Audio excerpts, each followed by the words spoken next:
Welcome, fight fans. Today we'll be taking a closer look at Canelo Alvarez versus Jaime Munguia. When Canelo Alvarez defends his titles as the undisputed super middleweight world champion against the unbeaten former world champion Jaime Munguia, it transcends mere championship belts. And there goes the white towel, it's in the ring, and that is... This bout signifies a clash between two Mexican pugilists, coming from Guadalajara and Tijuana respectively, and coinciding with Cinco de Mayo weekend.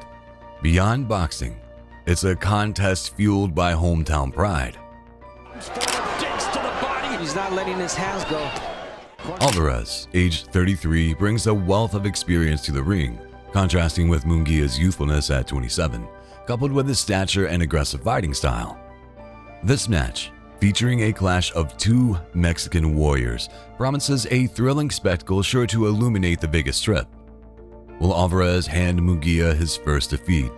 Or will the younger challenger snatch Alvarez's undisputed title? What is Munguia's path to victory? Career, or does the 30 horse stop the Munguia hype? First of all, Munguia has to stop being complacent because despite his formidable speed and explosiveness, Munguia must be wary of overcommitting. His tendency to admire his work leaves him vulnerable, as seen in his fight with John Ryder, where he was caught off guard by counter right hooks. Against Canelo, a master counterpuncher, such lapses could prove costly. Munguia must maintain alert and discipline throughout the fight, minimizing opportunities for his opponent to capitalize on any mistakes. Next up, he must utilize the jab and combination punches. Because we know that Munguia possesses a potent offensive arsenal, characterized by a solid jab and rapid combinations. Capitalizing on Alvarez's historical vulnerability to slick boxers with strong jabs, Munguia should aim to dictate the pace of the fight with his jab and follow up with effective combinations. His size advantage, standing at 6 feet compared to Alvarez's 5 feet 9 inches, could further bolster his effectiveness, particularly in the early rounds. However, Munguia must be mindful not to linger in exchanges or overcommit to punches, as this could expose him to Alvarez's potent counterpunching. So, can Munguia win? Well, Munguia has been in great form since moving up to super middleweight, winning 4 of his last 5 fights by KO.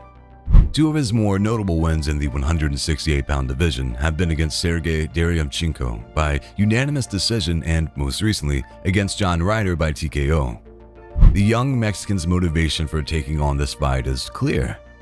He wants to prove that he is ready for the elite level of the division. He has long been viewed as a future star, and with his recent knockout streak, he believes now is the time to capitalize on his potential and defeat Division King Canelo. This is Munguia's chance to announce himself and take the belts from Canelo to become the new face of the super middleweight division.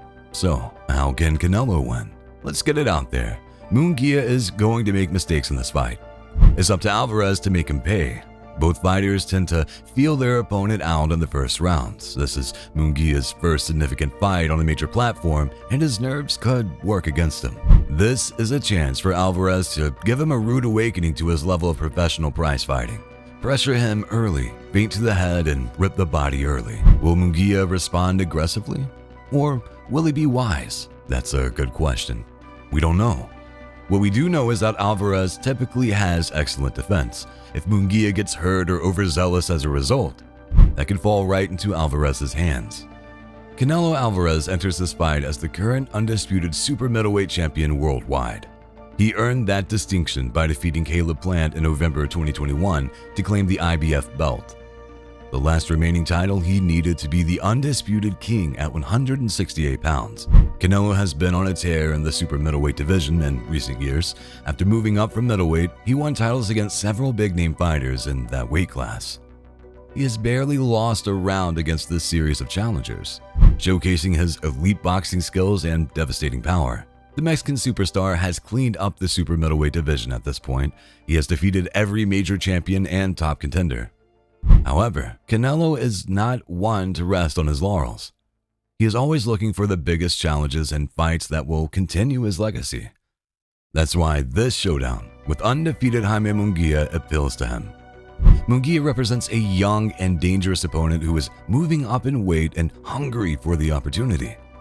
He recognizes that Munguia's combination of youth, size, and power makes him a legitimate threat. Fans and experts alike may question whether or not Canelo is still the fighter he was when he dominated the super middleweight division to become undisputed. Having gone on a destructive rampage, Canelo took on prime undefeated fighters in Billy Joe Saunders and Caleb Plant to become undisputed in the 168-pound division back in 2021, as well as Rocky Fielding and Callum Smith in the prior years leading up to his undisputed campaign. On May 4th, 2024, Canelo will step back into the ring as the older fighter in this matchup. Having been through several wars, will he be able to match Munguia's speed and energy? Alvarez has had stamina issues in the past, so we can't necessarily get too over-aggressive either because Munguia may try to maul him on the inside with precise power shots. The champion's precise counterpunching and bodywork will be the key to victory.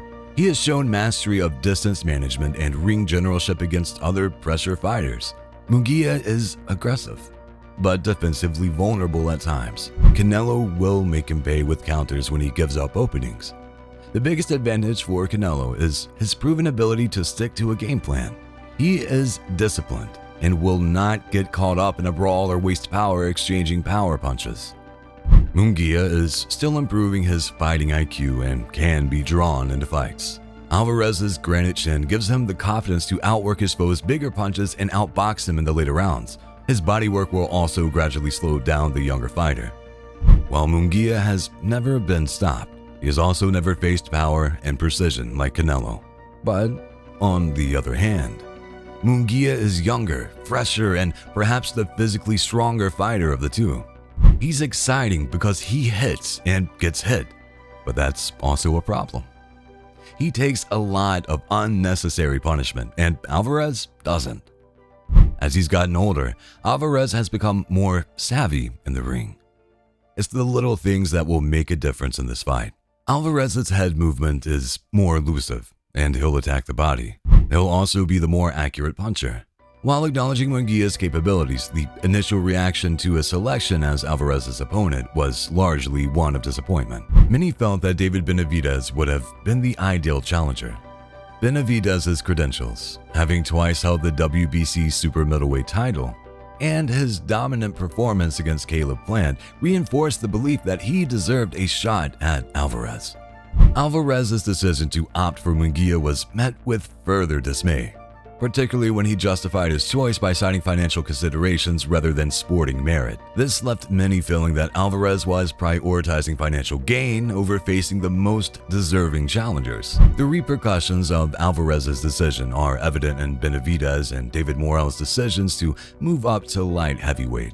Despite their standing in the division and holding secondary titles, it seemed unlikely that they would be granted opportunities to face Alvarez, highlighting his perceived exemption from the usual rules governing championships.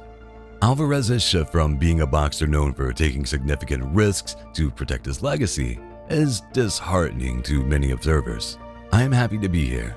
I'm looking forward to an outstanding week. This is a very significant and historic fight with two Mexicans fighting for all 4 belts for the first time, Alvarez told PBC. I'm looking to leave my mark and put my country up high. Munguia deserves respect. It's going to be a great fight, but I don't care if he's younger or older because in the end, Canelo is different. The defending champion was then asked to make a prediction for the fight, which also served as a warning to Munguia. I think that I'm going to win by knockout before the 8th round, Alvarez said. If Alvarez does manage to knock out Munguia, it will be his first win within the scheduled distance since 2021 when he stopped Caleb Plant to become the undisputed champion at super middleweight. Munguia shouldn't be underestimated, however, as he heads into the fight against Alvarez. He possesses considerable talent, with a high punch output and the ability to apply pressure effectively. However, as seen in many recent Alvarez matchups, Munguia's chances ultimately hinge on whether Alvarez's performance has declined.